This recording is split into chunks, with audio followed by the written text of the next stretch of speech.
Welcome everyone, this is On Just Restart. I can't breathe, but we're doing a discussion anyways. I am joined by my good friend Brandon, and today what we're going to be doing is focusing on the combat for Xenoblade Chronicles 3. We recently just got a new trailer announcing the release date, and alongside this new trailer we're getting a lot of new little bits of information on the game. On the Xenoblade Chronicles Japanese Twitter, they're continually releasing more information, more little tidbits on the combat system, and we're going to be looking at that, examining it, putting it all together, and just having a bit of a discussion and an analysis on the combat for Xenoblade Chronicles 3. So that's the basic plan for today, but, Brandon, before we jump into things, how about you give me some sort of surface level thoughts on what you make of things so far?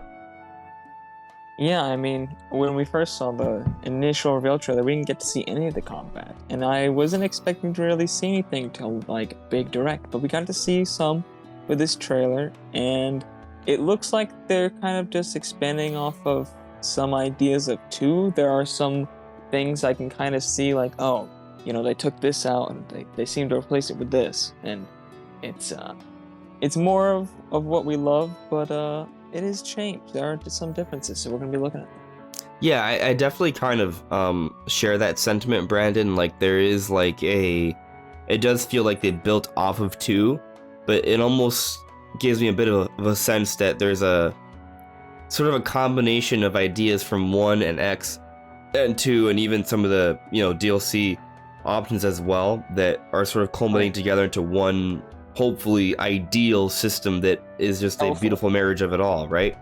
So let's just go ahead and take a look at what we got here. So what you may notice, I may have 2 different screens side by side. One is a Google translated sort of website, of the Japanese website, and then the other is Twitter. Twitter just works a little bit more differently here. So you'll have a better look at the actual footage and stuff on the left, and then the actual translation will be on the right. I may edit things so it looks a little bit cleaner, but that's just kind of how things are gonna be rolling so far. So what we got first here, we see this little shot here that shows a few of our characters, and here's what it actually says. Attackers can do a lot of damage by attacking from the side or behind the enemy. If you are targeted by an enemy and get into a pinch, evacuate near the defender and have them protect you. It is important to change the position of people in 3 roles depending on the situation and attack.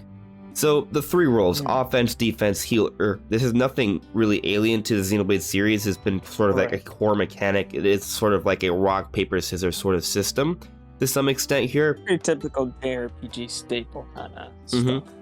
Yeah, so from that perspective, it is fairly normal. But I do think it's worth noting these symbols, because as we take a look at the footage, you will note the shield symbol, the healer symbol, the sword symbol, because it does sort of tell you what role that character is playing, at least in that moment. And what's interesting about that is that while in previous Xenoblade games there were 3 characters at use at once, this time around there can be up to 7.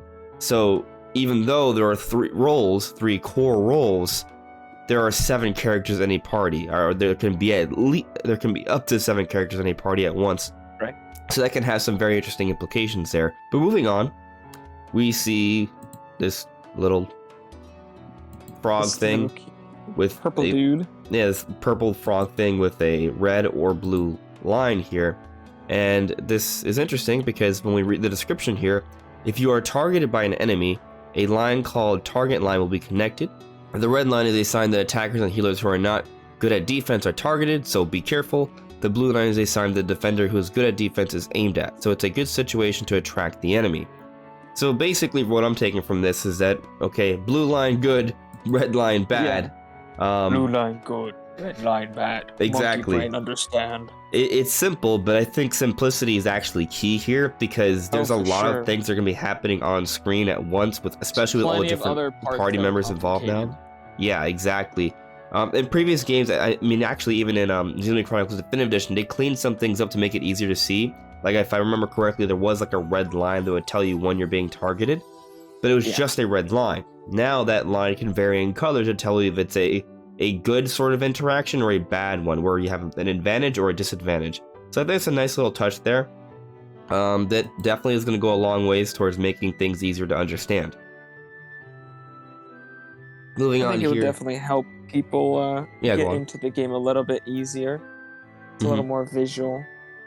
Less having to remember the good pairings and just kind of like, oh, I can see, oh, blue, this is good, red, that's bad, easy enough. Right, yeah, it's fairly easy. And now here we have some actual footage playing right now. Let's see. Yeah, I'll just leave it at that right now for the side by side. But here the explanation is healer can also recover HP, support allies, attacks and defenses, and launch incapacitated allies. Without a healer, the enemy will attack you and your friend's HP will decrease steadily, so it's an important role.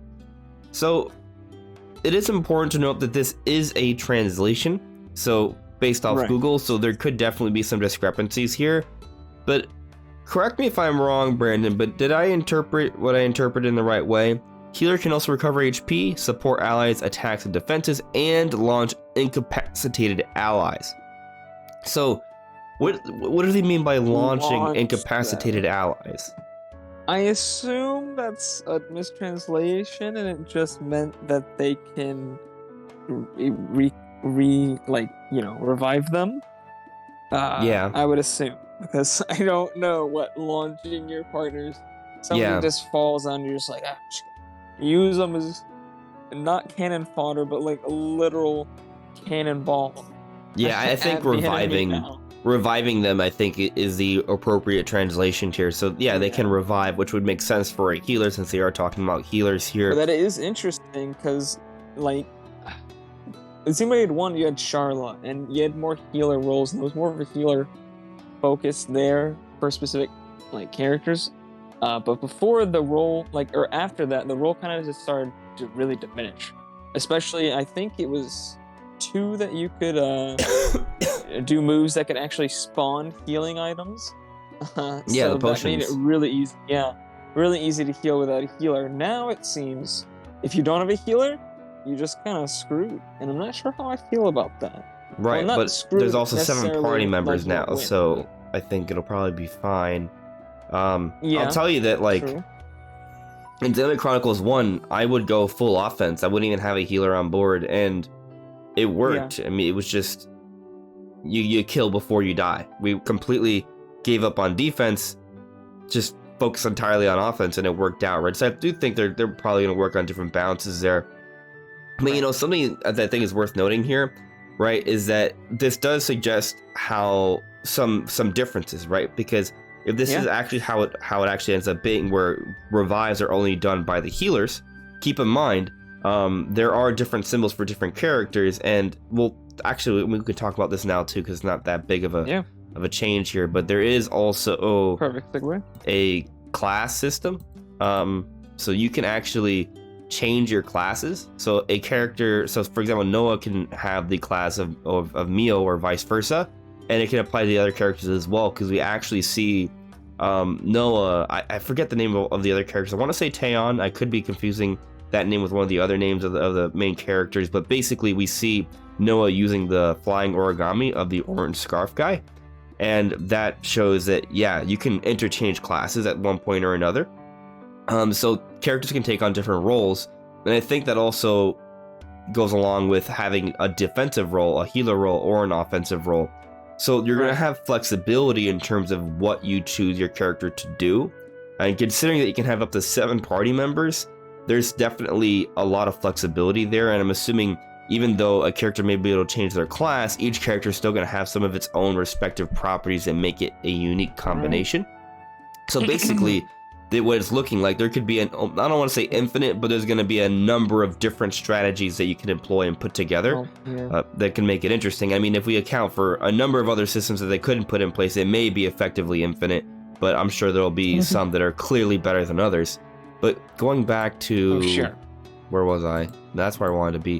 What I wanted to get at, though, because that was sort of a side tangent, is that if the healer is the character that is solely responsible for reviving, right? And again, because you can change around roles, there could be several healers if you really want it to be that way. That's interesting because in previous Xenoblade games, when you would revive a character, you would have to press like the help up button, right? You like press B to help them up. And when you would do that, your party gauge. Your party gauge for the chain attack. So that could mean that may not happen this time around. The chain attack meter may not be impacted by revives. It may still be. We don't know that for a fact yet, at least not from what I've seen. We don't see it as a segmented design this time. Exactly, it's right. It's just a continuous circle. Right, and as in the footage here, we see it, as to Brandon's point, as a continuous circle. Now, could it simply be a third that just knocks off when you revive? Yeah.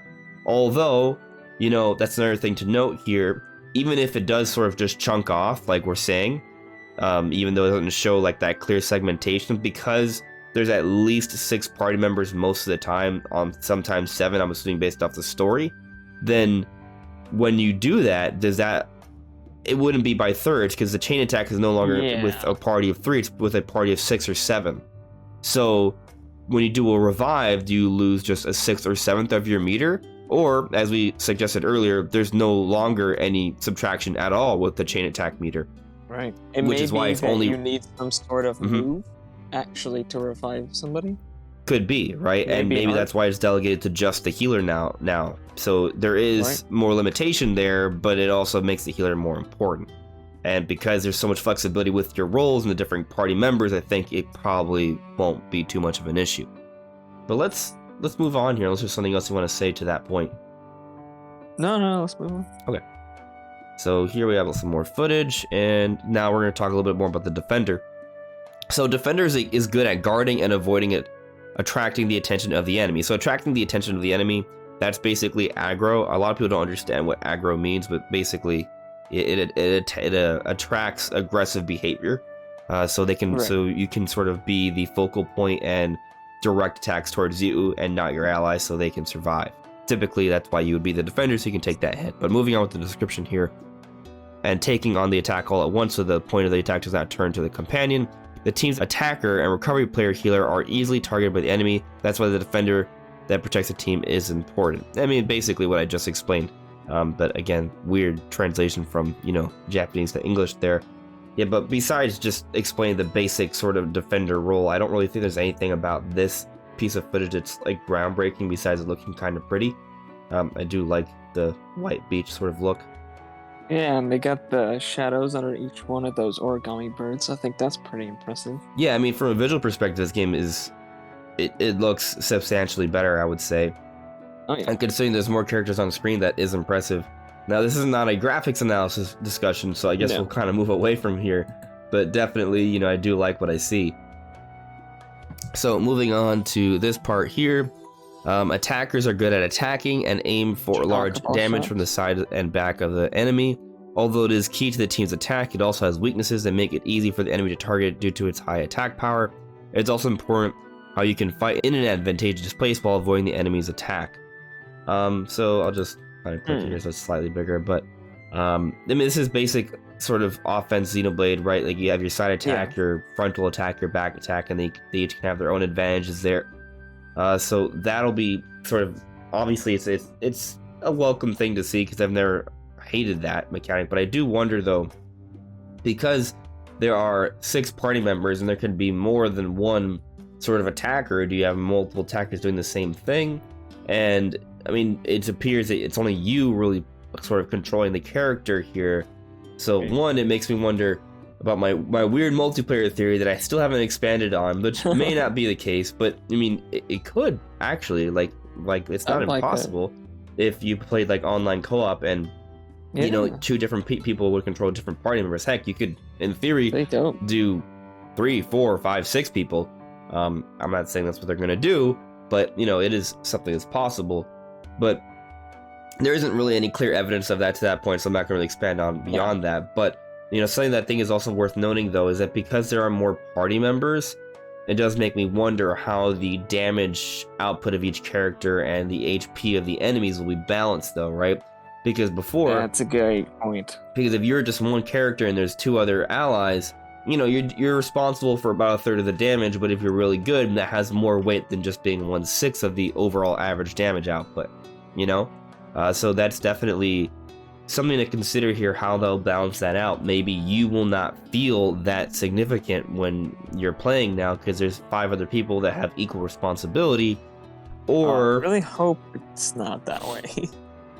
I'm kind of hoping they just wait the main character. I'm kind of hoping they wait the main character to just do like more damage than that, right? Like maybe like double. I assume it will be that way. It's not clear. Do we see when we're looking at the footage here? It looks like we're not even seeing any numerical values at all in this little clip here. So I'll have to pay attention to the numerical values. This is probably, I mean, this may just be like a training thing. I'm not sure. But we'll have to pay attention to that because we see numerical values in the other trailers. I think so. We're going to be taking a look at more footage here, so we'll confirm that in a moment. But that's something to sort of point out, like, how is this going to be weighted? We'll have to wait and see here. But maybe we'll figure it out in this very discussion video. Maybe. We'll see. Maybe so. Maybe. Exactly. And Brandon, I think you were looking for this particular image when we were kind of like doing the pre-discussion prep. So it was. There it is. Cute little chibi versions of each character. They seem to imply that these characters, because they're not paired up in the typical, Ouroboros pairings. They're paired up differently. It seems that this is their natural kind of right. Type, and then they can change. Yeah. But maybe they're stronger as their natural state.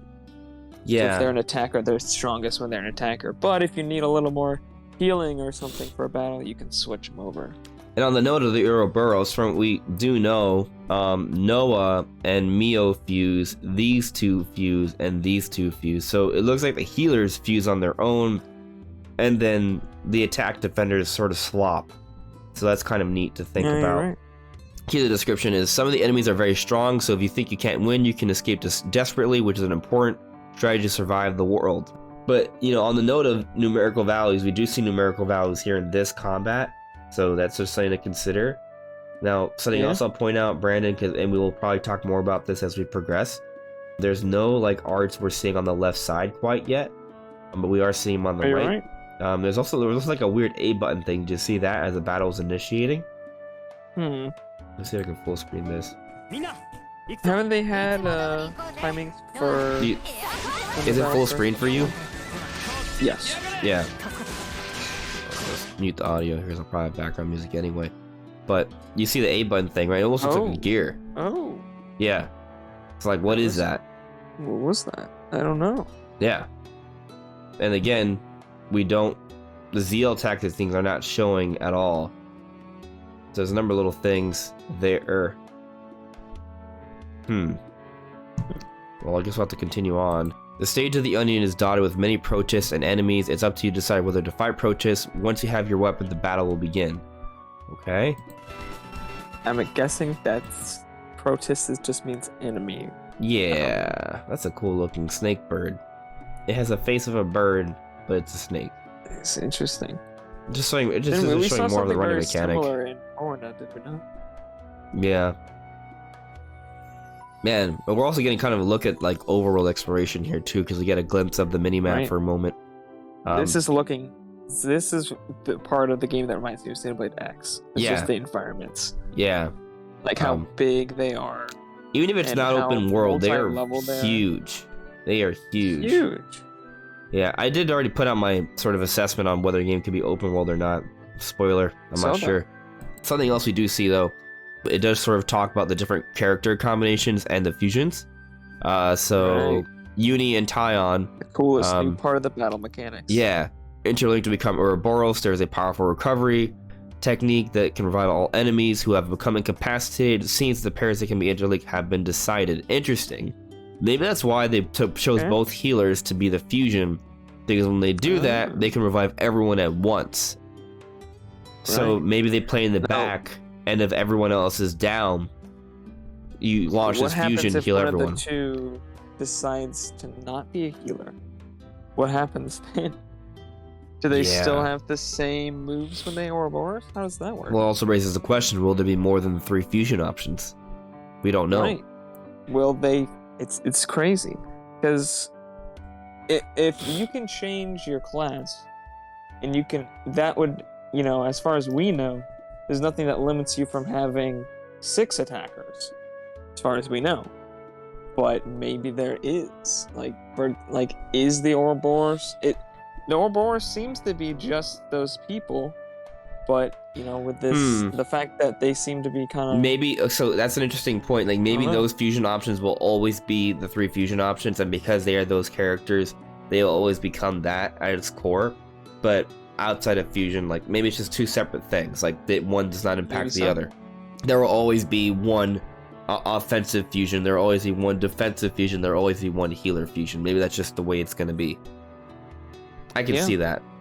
I can see that. Or they could create a whole bunch of other weird custom fusions. So that's another consideration too, which could add a whole other layer to the combat. I mean, honestly, the fusions to me sort of remind me a little bit of the Skells in Xenoblade Chronicles X. Because, you know, larger, more powerful variants of what you currently can do. And now they were different. Like, they would have different combat options, and there were certain differences with gameplay there. But ultimately, they're larger, more powerful. It was like becoming a boss yourself for a little bit. Yeah. It is similar. Now, there's definitely a difference in size here. Like, the fusions aren't, like, as big as a Skell, but they're, you know... Oh, those are huge. Yeah, those are absolutely massive. Giant.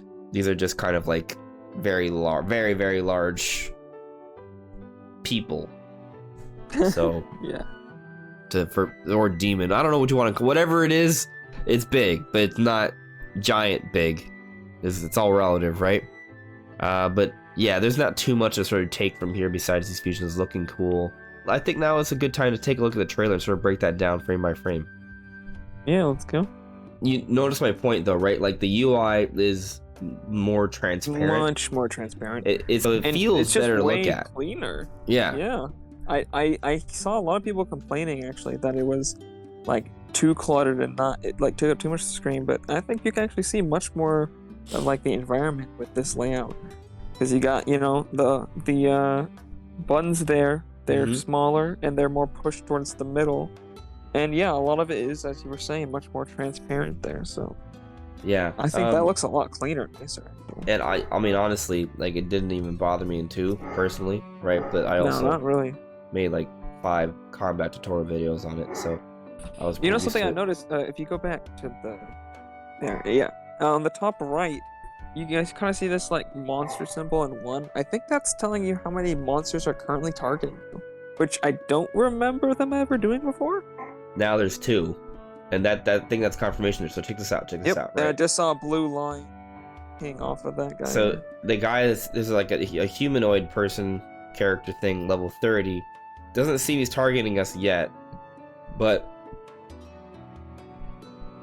our camera shifts towards him, so it looks like oh well, actually okay, so it's not the one in the background. Actually, the robot thing in the back hasn't started attacking us yet. So so you couldn't see it at first, but there's a person we're actually approaching here, and then now the robot's about to start initiating the attack, and that's when it changes to 2. So I think you're 100% spot on, Brandon. That's just basically an enemy counter, and it's probably about to become 3 because there's another one to the right. Yeah. Also, that is such a cool enemy with the wheels for feet and like. Yeah, it's like some sort of. It's a Mechon, or it's something so like sleek. it. Yeah. But it's so much sleeker that like Xenoblade 1's Mechons were very rough. You know, they kind of had like a dingier feel to them. Yeah. Something else that I want to point out here is that you notice how as Noah is approaching the character, there's this moment where things sort of slow down and he like dodges or like leaps forward. I wonder if that's a mechanic or if that's an attack. Nice.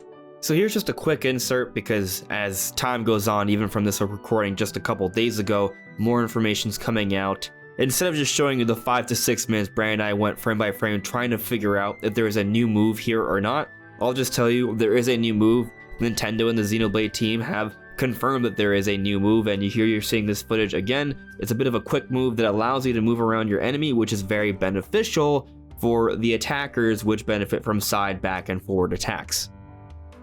So anyway, it does definitely seem like there's some sort of dodge mechanic there. And the traditional side break mechanics and back attack mechanics, that seems to all be the case. Ground beat, area of effect, that's what AoE probably stands for.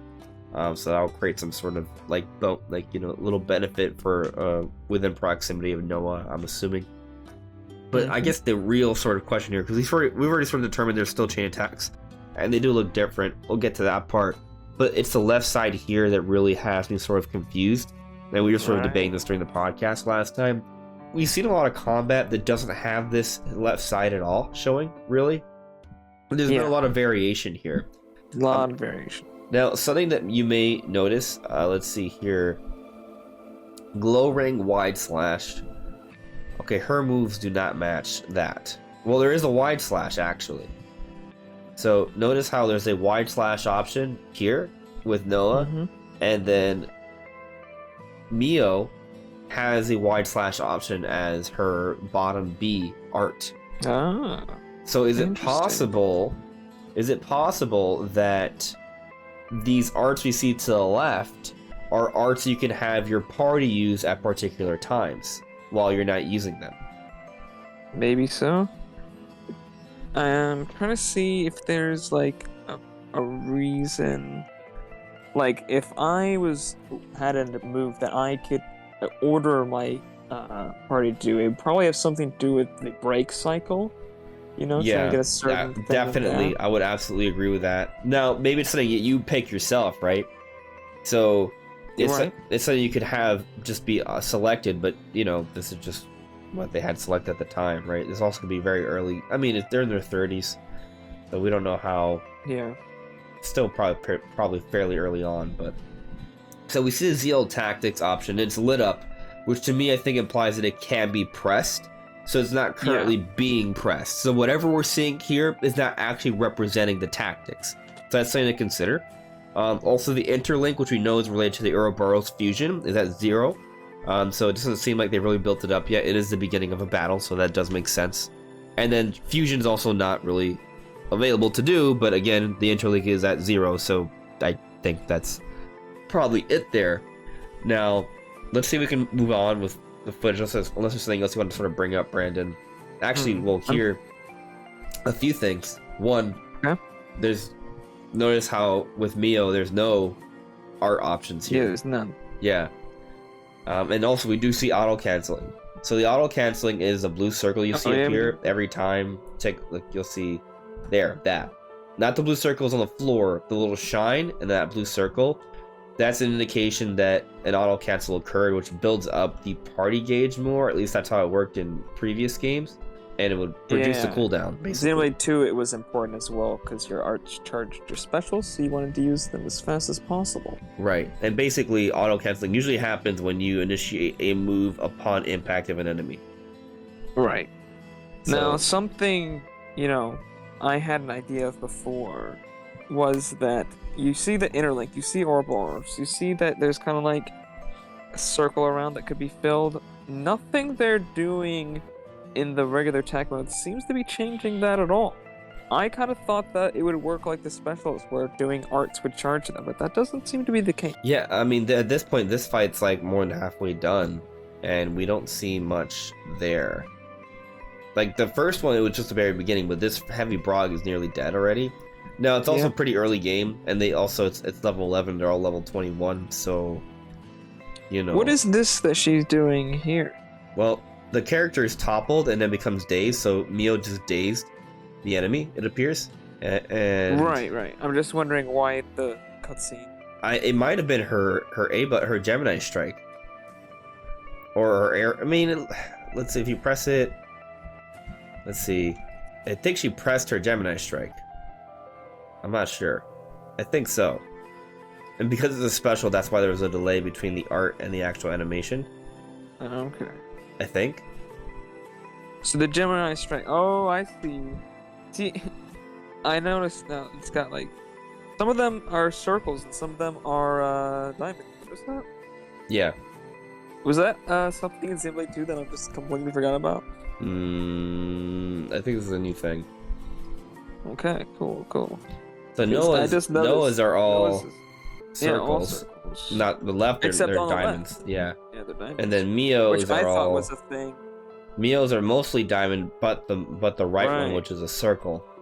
So why is that? The interlink ones were diamonds and the normal ones were circles, but that's clearly not the case. And I'm trying to see, like, what's special about the circle ones?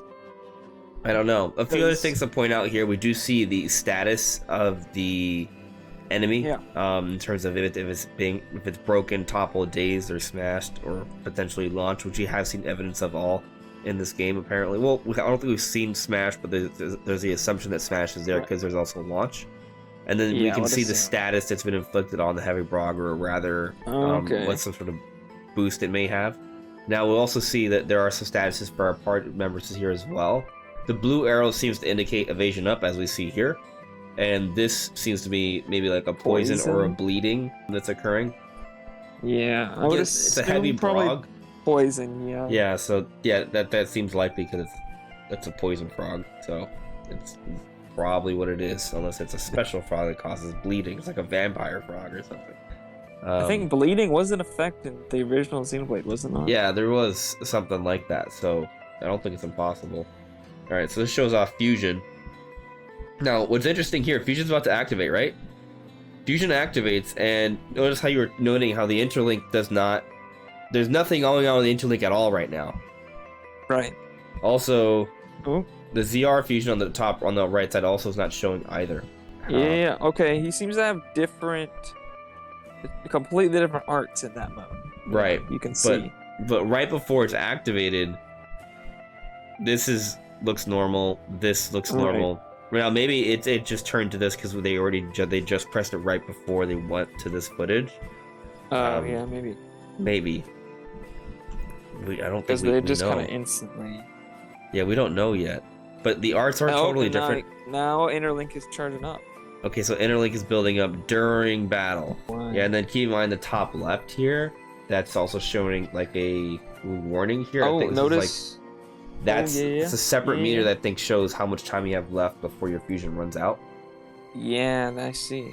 If you look, the top art, Phantom Slash, says Interlink level 3. Does that mean, like, you need to be at level 3 to use it? Because it still seems to be lit up. Like, you could still use it. Right, it's confusing because here it says level 0, right? So we don't really know. I think that there's definitely some holes here that we don't quite understand yet. So here you see the Interlink's at level 1. Okay. But also notice that if you look at how much further they are in the party gauge here, like they're further down, so that makes sense. Yeah. So a point to mention here, you mentioned how Interlink level 3. I think it's saying here that if you're at level 3, the effect is Daze All. So you don't have to be at level 3 to use Ether Collider. You just, if you're at level 3, Ether Collider causes all to be dazed. That is probably exactly what that means. Yeah, I think it is. So then over here, yeah, Phantom Slash at level 3, it causes a break all. We're at the very beginning. We're still at Interlink level 0. Notice how the warning is like, no, there's no, it just started.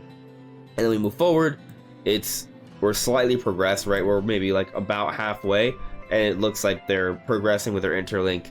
So this would probably have to happen like right at the end of the fusion, assuming you did the fusion well, to even get that Daze All effect. Yeah, you would for sure have to wait for a while, because they're halfway through, and well, they're about halfway to having level 3. Yeah, and they might not even make it to level 3. Yeah, so something to consider. Of course, it may speed up as you progress, right? And then also they could just not be being very effective with their moves, which is leading to not have a build up there. And then also as you progress in the Xenoblade game, there's likely going to be items or perks or affinities that can build up that will allow you to take better advantage of the fusion as you progress. Like, it looks like you get fusion pretty early on. I think it's pretty safe to say that what you can do in fusion will evolve throughout the game. I would say so. Yeah. On this screen, if you look on the right side of the enemy's health, you see this like green. Yeah, that might be a quest exclamation enemy. point. Right. That's what I'm wondering. Like, That's what I think. Yeah, that's actually that's a good idea. Is that something that we've seen before? I don't remember that. Yeah. I do remember there being some kind of way I don't remember exactly how it is, but there would be like enemies. You would have objectives and you would go to them, and there would be some sort of marker. Now, I might not say it during battle, but right, that's where I was. Yeah, during battle. That's my guess. It's an exclamation point. It feels very like, hey, here's a quest thing. There's a quest enemy to beat. So that's my interpretation of that. Also, I think I pointed this out already, but there is like a meter that is moving. So that's showing the timer for the break and topple you have before you can blink the combo more so. So there you go. And I think that might actually be it for combat. I think that's actually it. And I was wrong. So I think every time I say it, the reality is like, no, you're wrong. The developers just go back in time and change the trailer. Man, take a look at that bell though. That's a good looking bell right there. Ooh, It looks like a bell. Some sort of ruin. This looks pretty cool. Something. Is there anything new here that we can take? We do see, like, this is a healer, so we see that. And what we see here, you notice how it's not all just swords, right? So she has not just attacking options, she has a field. So I guess these are field moves. This is a healed move, and this is an attacking move.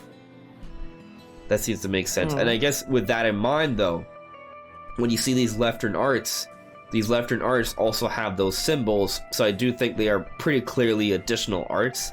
Now, are they arts that this character uses, or are they arts that your party members use? Right now, I'm thinking they're arts that your party. Yeah, I'm thinking they are arts that your party members use. That's what I believe. That would make sense. Yeah, and I bet ZL Tactics, when you hold ZL Tactics, that's like saying, okay, switch a party member, or all focus on one target, or all evade, something to that effect. We've seen them in previous Xenoblade games. I imagine it will also be where you can tell them to Ouroboros, because before, like, when they had like specials and stuff, I think you could tell them when to use them. So yeah, they'll probably have that as well. So I really like the idea. Go on. Something I noticed about the field things earlier in one of the tweets, they were talking about how you actually had to like go near your defender to be defended, and it definitely seems that way for like healers as well. You see, it's called a healing ring. In my mind, that means that they like place down a physical like ring. If you're not standing in the ring, you're not getting healed. Like maybe that's not how it is, but that's kind of like how my mind. It's kind of cool to think about, because that also means this one's a power ring. So whoever's in that ring gets an attack up. What I was gonna say though is I just really like the idea, assuming we're correct, that this left side is all dedicated to options for your other party members, right? Because like too often in previous games, you weren't able to like tell your allies to do a daze, for example, or like when you needed them to do it. Sometimes they wouldn't be able to. So maybe there is some customization options with that, or even if it's not with daze, you do see these attacks here that maybe are attacks from your party members. And maybe it's based off proximity, like who you're nearby, that you can tell them to do a particular thing. Which might explain why Mio, in the beginning, did not have any arts available to her for use. Because you see, Noah here is with everyone, right? So there's two art options there on the left. I mean, she's pretty close to them. But you also see a ring on the ground, by the way. Yeah. I'm sure it's one of those healing or power rings. Could be, because we are next to Taeon, who is a healer. So it's made, but something else to note here is we don't know where Noah is on screen, and maybe because Mio is interlinked with Noah, that's where these arts might come from. Right. And because she's not close to him, that's why they're not available. Yeah, that's just a theory. We don't know. I don't feel like there's enough evidence. It could just be like she hasn't leveled up enough yet to have access to it. Right. So, or it could just be an affinity issue. Could just be that nothing's selected for whatever that is. Also a possibility. Also, it's definitely an evasion up ring. Everybody who's in that ring has evasion up, and I can see like him getting. All three of them that are in that ring have it. That's a really good observation. There's just a lot of like little details here. Yeah, it was more than I was expecting. And here we have a little bit more footage. They're fighting some sort of boss. Pretty epic looking boss here. The chain attack option. We haven't even talked about chain attack yet, man. This discussion is gonna be long. This one has a very that kind of symbol I was talking about next to the health. It's much it's yellow this time. Right. Well, it's also a big looking boss, so this could be like a boss quest. Right. I think it serves my theory. It could also indicate some sort of danger level, like maybe this is like slightly. But that also could be the color of the sides here, because we've seen blue before. It could be a combination. I'm not sure. I like my danger theory. The danger. A few other things to note here, though, right? So notice how we've seen these red symbols before that suggested certain statuses. Well, there's blue ones as well. And based off what we know from what they've told us on the Twitter page of the blue or red line suggesting a positive or negative, maybe these blue are perks while these red ones are, you know, deterrents for the actual boss here. So these are negative statuses and blue are positive statuses. So he seems to have defense and attack up, but he's poisoned and maybe bleeding. Could be. Maybe that's bleeding. Yeah, could be the other one. Or wounded. That could be a whole other status. So yeah, I think there's something to that. Also, by the way, we do see bleed here, so this red one could be the bleed status. So that kind of makes sense. It's adding up. Notice how they're not in fusion currently, but the interlink is at level 2. Level 2. So that maybe that's something you can build up throughout battle. Definitely seems to be. Yeah, it's not just all done within one fusion. So maybe you could fuse multiple times within a battle too. And we will confuse right now. Right, they have that fusion option. So maybe from before, when it was phased out, because it was just pressed, and with fusion, there's maybe a bit of a delay, intentionally. So maybe that's what it is there. And yeah, they currently have fusion available. Now, what I'm wondering though, how do we what is it that allows you to do fusion? Like, is it just a straight up cooldown period, or is there like a meter you have to build up like a chain attack? And to that point though, chain attacks and fusions are two different things. So what builds up for chain attacks and what builds up fusion? You know, I'd have to watch and pay close attention. Maybe arts build up your chain attack now? I don't know. Maybe. But on the note of chain attack, they do show us chain attacks, and they're about to use it right now. There you go. So chain attacks happen, and then you see Noah wearing, I don't know, clothes? Yeah, that's his name. I'll figure out the names eventually. But we see the chain attack. There's actually a lot going on here that's different. Yeah, Battle Affinity TP, Roll Match TP, Fusion TP. What in the world? And it seems like there's a certain type. Yeah, so because Noah initiated the chain attack, it's called Brave Assault. So this is a type of chain attack. If we remember from Future Connected, there were actually a few different sort of chain attack options. So this could be some sort of evolution of that concept. Attacks during chain attack gain 70% chance to bypass defense. That's pretty cool. But we also see the tactical points here. Straight up bypass defense. It's crazy. So what is the tactical? What do you think tactical points mean? What we noticed though is that each character has a blue number. Right. I'm assuming you want to build them. And as we're further into the chain attack, you see the tactical points are building up. I assume if you get to 100%, you can get some ultimate move, perhaps? Perhaps. Maybe everybody Ouroboroses, and then they triple fuse into the Super Boros, and then, I don't know. Oh, wait. I think I figured it out. So, if you successfully do the proper attacks in the chain attack, you build up enough tactical points, which then unlock the Brave Assault technique, which happens at the end of this chain attack. Notice how Brave Assault now activates. It shows a name. He does a cool attack. And Overkill, which is a cool little thing, because apparently Overkill happened I know it happened in at least Xenoblade Chronicles 2, and you would get certain benefits by overkilling your enemy. The more you killed your enemy by, the better. I think you could overkill in the original game too, but I don't remember. Yeah, but there's certain perks to doing extra damage, right? So the game rewards you for comboing up and doing really cool combinations with your chain attacks. So basically you want to do as much damage as you possibly can. So definitely think about your strategy, your combinations, and have fun with it. But I think I think that's what it is. So I think the tactical points you build up throughout the chain attack as you pick different characters, and if you hit 100, you get to do the big strong attack at the end. Seems so. Yeah. And I think that is actually the extent to the combat in this trailer. Finally. Probably. Absolutely. Maybe. And we've been recording for a little over an hour. So there you go. I think we actually touched on a lot, Brandon. Is there anything else that you think that comes to mind that you want to sort of close out this discussion with? I'll think of something. I mean, for me, I think honestly, I think we touched on a lot, and I'm actually surprised at the number of things we did notice.